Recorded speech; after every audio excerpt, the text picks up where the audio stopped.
In the series of DNA, till yet we had discussed the constituent of nucleic acid and primary structure of DNA. And today in this lecture we shall be discussing the different forms of DNA, which is aDNA, bDNA and zDNA. Hello everyone, I am Dr. Deepika Julania Tomar, welcomes you at Zoolophile. Now let's start the topic of the day. Before discussing the features of different forms of DNA, let's look into the major and minor grooves of DNA. Due to the orientation of base pair along the axis or along the helical of the DNA, DNA leads to the formation of major and minor grooves in it.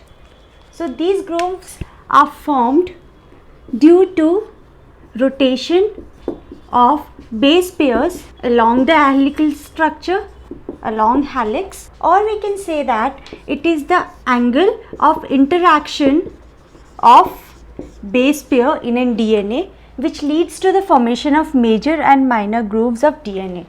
So as this is a double helical structure of DNA, this groove is called as major groove and this groove is called as minor groove. These two grooves are very important in the structure of DNA because these grooves allow proteins to bind and recognize a particular sequence of a DNA. Nice, a sequence of particular sequence in a DNA. Between the two grooves, minor groove is of utmost importance because all the enzyme of DNA replication binds in the minor groove.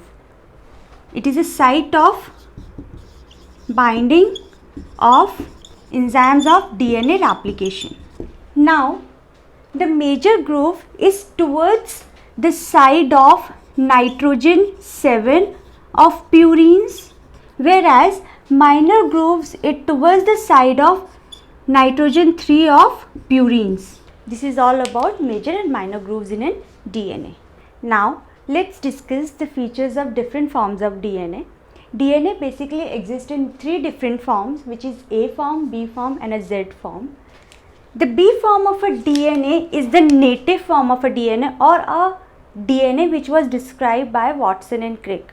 Now, let's see the different forms of DNA on the basis of these geometrical attributes, in which first is helix sense or a rotation of a helix. In A form of a DNA, the rotation of helix is right-handed.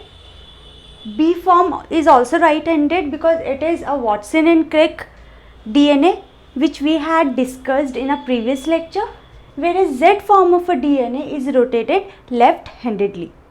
Now, the repeating units. In A form, repeating unit is by one base pair.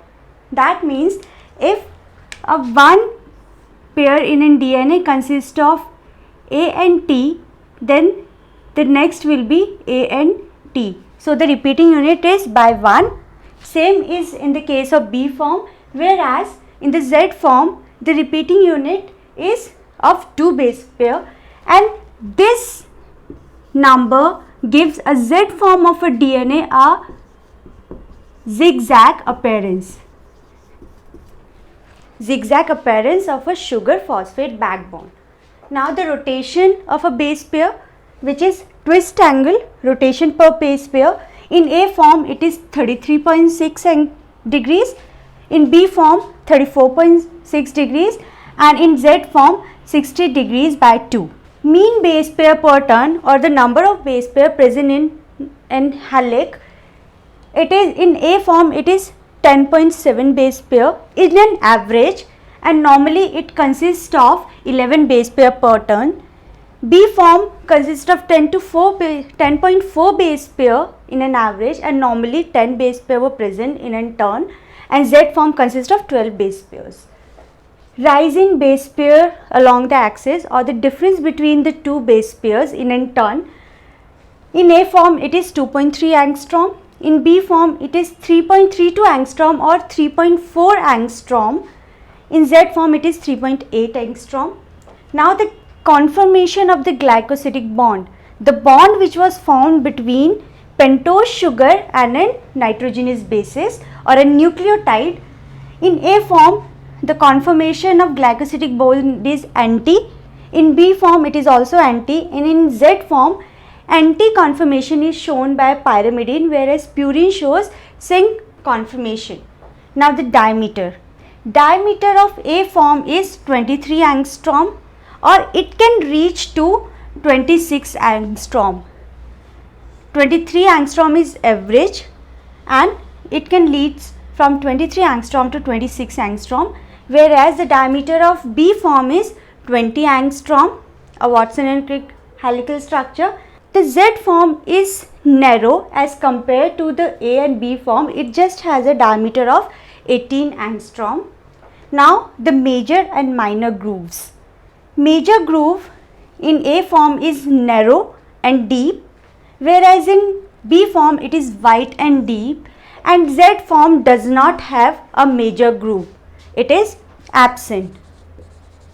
So it's flat, whereas in the case of minor groove it is wide and shallow in A form, narrow and deep in B form, and narrow and deep in Z form. So Z form only consists of minor groove. Now the sugar phosphate backbone. In A form it is regular.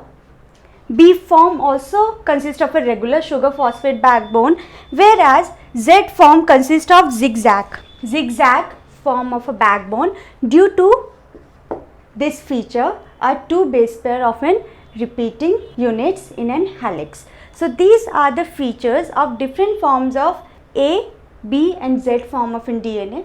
Now see how B form, which is a native form of a DNA, transit or get converted into A form or a Z form. Now in dehydrated condition, or in the condition of 75% of humidity, DNA exists in A form.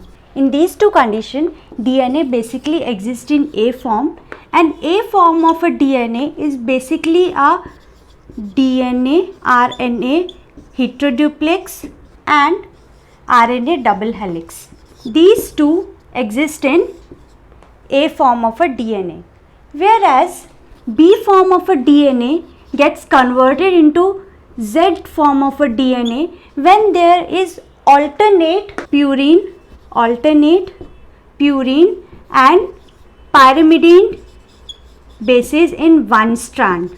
When in one strand of DNA consists of GC pairs alternately, in comparison to AT, DNA readily occurs in Z form.